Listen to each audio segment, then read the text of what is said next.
মুকুল বাবুর এখন শারীরিক কেমন আছেন উনি? আইসিইউতে রয়েছে, অক্সিজেন সাপোর্টে রয়েছে।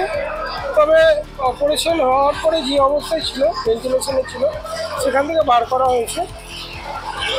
ক্রিটিক্যাল অবস্থা, তবে স্টেবল। তাহলে আমরা থেকে কি আজকে বার করা হয়েছে না, কালকে বার। তাহলে আমরা যেরকম সময় অবস্থায় নিয়ে আসা হয়েছিল তার থেকে কি অনেকটা ভালো মনে হচ্ছে? অনেকটাই ভালো।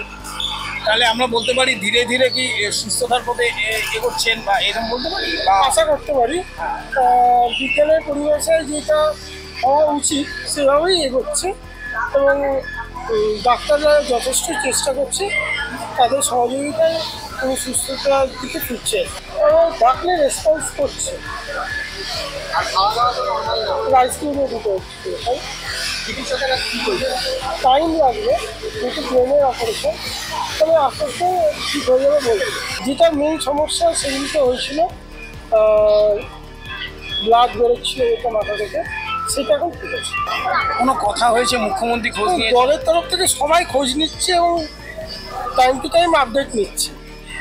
এরকম কোনো খবর আসেনি যে মুখ্যমন্ত্রী দেখতে হবে। তিনি যথেষ্ট ব্যস্ততার মধ্যে রয়েছে। তিনি লোক মারফত এবং যারা সিনিয়র লিডার আছে তাদের মারফত খবর নিচ্ছে। কাগজে কলমে এখনো বিজেপির বিধায়ক বললায় বিজেপি দলের পক্ষ থেকে কোনো তাদের তরফ থেকেও অনেকে এসেছেন, দেখে গেছেন।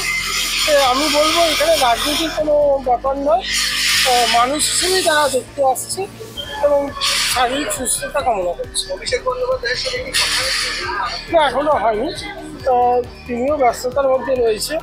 তবে তাদের তরফ থেকে বলছি, দলের তরফ থেকে বলছি, দল তো সবাইকে নিয়েই, কেউ পার্টিকুলার নয়, সবাই সিনিয়র লিডাররা এসে খোঁজ নিচ্ছেন বা ফোন করছে। তাহলে এখন ভেন্টিলেশন সাপোর্টের দরকার নেই, এই মাইকটা শুনে ভেন্টিলেশন সাপোর্ট দরকার নেই এখন অবধি নেই। কার কখন কী দরকার হয় কেউ ভগবানও বলতে পারে না।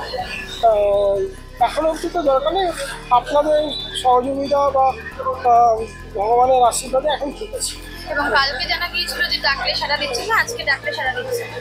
আমি একটু আগে গেছিলাম, হালকা রেসপন্স করলেন, কিন্তু কোনো কথা বলতে পারছি না।